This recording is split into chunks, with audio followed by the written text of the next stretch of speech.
अगर आप प्रेमानंद जी महाराज के सच्चे भक्त हो तो इस वीडियो को पूरा देखें और अच्छे लगने पर हमारे चैनल को सब्सक्राइब जरूर करें। वीना कुमारी जी पटना से। राधे राधे महाराज जी, आपके चरणों में कोटि कोटि प्रणाम। गुरु जी, गृहस्थ जीवन में रहकर भगवत प्राप्ति संभव नहीं लगता। क्या पूरी जिम्मेदारी हो जाने के बाद गृहस्थ जीवन का त्याग कर सकते हैं बिना भागवतिक मोल के, सत्संग के? त्याग करके कहां जाओगे? कहां जाओगे त्याग करके? बस भ्रम है, तुम्हारा भ्रम है।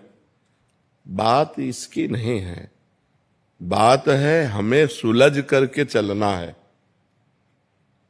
सुलझ भागने से कहीं भगवत प्राप्ति होती है? कहीं जाने से भगवत प्राप्ति होती है? अगर कहीं जाने से हो तो चलो अपने सब लोग चलते हैं, भगवत प्राप्ति हो जाए। बताओ कहां जाया जाए? आप हमें स्थान बताओ कि वहां चलो तो भगवत प्राप्ति हो जाएगी। वहीं हम तुम्हें दिखाएंगे माया का तांडव। जहां आप कहोगे भजन करो, जहां भी हो, हम जैसी पद्धति से कहें वैसे भजन करो, आपको भगवत प्राप्ति हो जाएगी। पति में भगवान को देखो, सास ससुर में भगवान को देखो, रसोई बनाओ राधा राधा रटते हुए, पति में भगवान को देखकर उसको पवाओ, सास ससुर परिवार के जनों को पवाओ, राधा राधा राधा, भगवत प्राप्ति हो गई। कुछ नहीं, कलयुग है। अपने घर में रहो, अपने पति को भगवान मानो, अपने परिवार को भगवान का जन मानो, नाम जप करो, अच्छे भाव से सेवा करो, इसी से भगवत प्राप्ति हो जाएगी।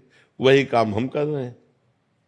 अपना भगवत स्वरूप मान रहे, सब मेरे हो और कोई मेरा नहीं है। सबसे प्यार से बात कर रहे हैं, सबसे प्यार से मिल रहे हैं, पर किसी से प्यार नहीं है। बस यही पद्धति अपनानी है आपको। सबसे प्यार करो लेकिन भगवान की भावना से करो, तो किसी के शरीर से प्यार नहीं है, भगवान से प्यार है, भगवान को प्राप्त हो जाओगी।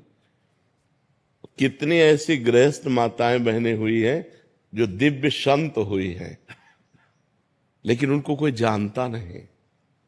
मान लो बड़े संतों में जैसे मीरा जी, तो भावी की मीरा जी संत थी, गंगा यमुना बाई या भागवती बाई या करमैठी बाई, करमती बाई, लेकिन ऐसी हजारों घर गृहस्थी में माताएं बहनें हो गई जो भगवान को प्राप्त हो गई।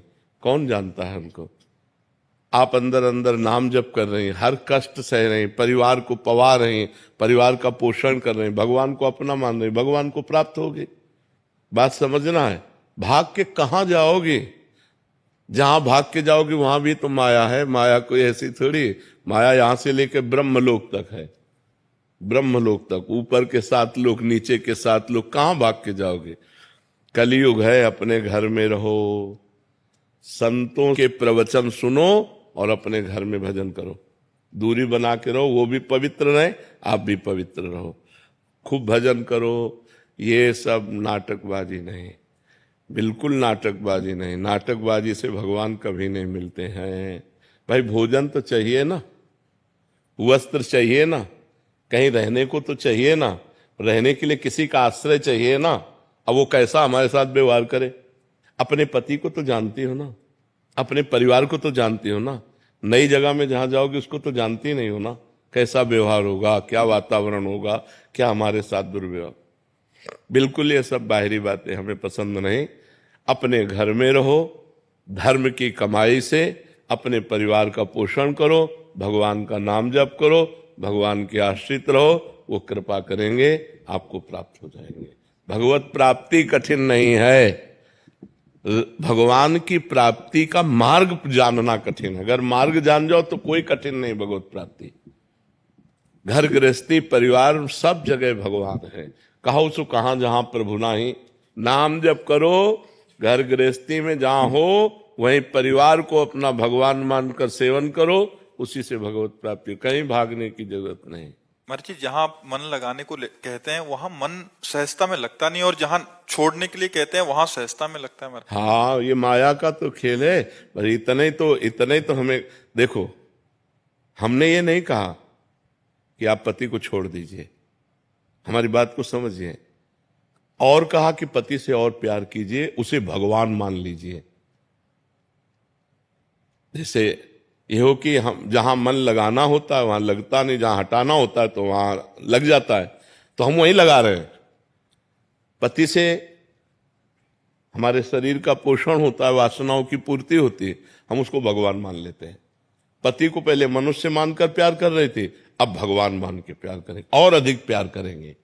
सास ससुर को पहले मनुष्य मान रहे थे, अब उन्हें भगवान मान के प्यार कर रहे हैं। मतलब हमें टिकिया प्यारी लग रही, तो बिहारी जी को अर्पित, प्रभु आप पाओ और आप प्रसाद पाओ, और टिकिया बिहारी जी को अर्पित कर दो, तो वही तुम्हारा भजन बन जाएगा, वही भजन बन जाएगा। हाँ, और भगवत प्राप्ति कोई कठिन नहीं है, केवल समझना कठिन है। कि अगर आप ऐसा समझते हो भभूत रमा लिया, किसी गुफा में जाके बैठ गए, ऐसा कोई, ये सब करके देखा है जीवन में, अंतिम में जो आकर के हम बैठे, वो तुम्हें इसीलिए कह रहे हैं हमारा भाव शुद्ध हो जाए। जो हम पदार्थ पा रहे हैं अपने पोषण के लिए, वही जब हम प्रभु को भोग, घर में ठाकुर विराजमान कर लो, उनको भोग लगाया, अब सब प्रसाद हो गया। प्रसादे सर्व दुखानाम हानि रस्य उपजायते, वो समस्त हानि और दुखों का नाश करके आनंद प्रदान करे। पूरा घर ठाकुर जी का है, नाथ सकल संपदा तुम्हारी, मैं सेवक समेत सुत नारी, हो गया भजन, राधा राधा राधा राधा, आनंद पूर्वक भजन करो, कोई परेशानी नहीं, कहीं भागने की जरूरत नहीं। दूर से सत्संग सुनो और अपने घर में जाओ और भजन करो, कहीं भी ऐसा कोई आचरण हमसे गलत ना होने पावे। नहीं तो चले थे हरिभजनन का, औंटे लाख का पास, संसार के मार्ग में वो बहुत गलत, बहुत पाए जान जगत में सब जन, कपटी कुटिल कलयुगी तंचु। आप भेष मान करके समझ रहे हैं कि हमारा कल्याण हो सकता है, और हो सकता है कि वहां गलत हो जाए, इसलिए दूरी। धर्म पूर्वक चलो, अपने परिवार से प्यार करो और धर्म पूर्वक कमाओ और खाओ, खूब नाम जप करो। हम भगवान के बच्चे हैं, भगवान को प्राप्त होंगे, भगवान कोई और नहीं है, हमारे प्राण प्यारे हैं, हम उनके अंश हैं, हम उनके पुत्र हैं, हम उनकी संतान हैं, वो हमें जरूर प्राप्त होंगे। पर हम प्राप्त करना चाहें तब ना, हम नाम जप करें, हम धर्म से चलें, पाप कर्म ना करें, बस इतनी बात है। भगवान के प्राप्त करने के लिए कोई कठिनता नहीं। जो सबके दिमाग में बैठ गया है भगवान को प्राप्त करना बहुत कठिन है, कठिन नहीं है। संसार के बुरे कर्म त्याग पाना कठिन है, भगवान प्राप्त करना कठिन नहीं। भगवान तो अपनी आत्मा है, संसार के बुरे कर्म हम नहीं छोड़ पाते, इसलिए कह देते भगवान को प्राप्त करना कठिन है। अगर हम बुराइयां छोड़ दें भगवान के भजन से और खूब परिवार में प्रेम से रहें और सहें कष्ट और नाम जप करें, तो भगवान प्राप्त हो जाएंगे। भगवान को प्राप्त होना कोई